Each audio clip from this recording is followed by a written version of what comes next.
why you're here in Australia? It's rehab. I'm sorry to hear that. Yeah. What's the problem?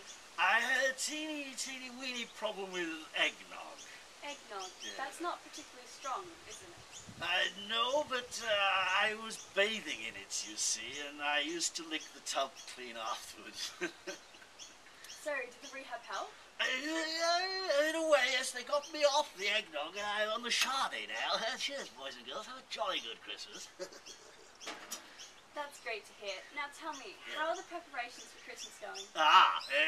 Not very well, I'm afraid. You see, we had all the money from Santa merchandising and franchising. We had it all tied up in the Icelandic banks, and I'm afraid we've lost the lot. And you see, now we don't have any money to buy the bits and bobs we need to build the children's toys.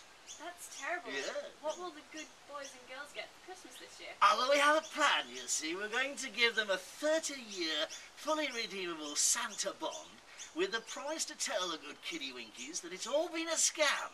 And the reason they didn't get their presents last year was because their mummies and daddies were too mean and preferred to drink sherry. And the naughty children? Yeah, well, they'll get the same, but we're going to give those to Rudolph so that he can run his Ponzi scheme. And where are Rudolph and the other reindeers? Well, you see, again, economic problems, you see, we've had to downside a bit. I'm afraid we had to let Blitzen go. Early retirement? Sort of, but it's quite tasty for the rest of us. And the other reindeer? Well, the other reindeer, they're all under investigation by the SEC, I'm afraid. And the Security Exchange Commission?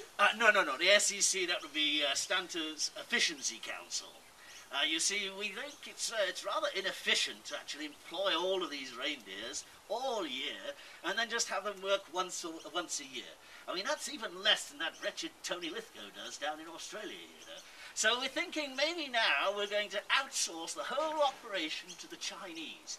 Now, it probably won't be quite as traditional, you see, but the pandas, they're less horny than reindeers, and the little children won't be quite so frightened.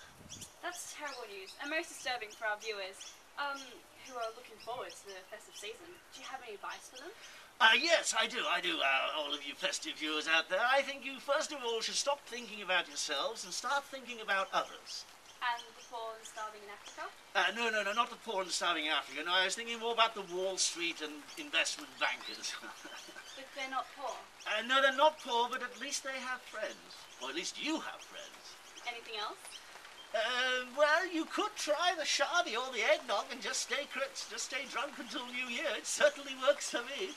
Anyway, got to dash now. Thank you very much. All have a good time. Well, there we have it. Some rather sobering news from not-so-sober Santa recovering in Australia. This has been a roving reporter, Alex Lithgow. Now back to the studio. No, Santa, not in the pool! What? Oh, sorry.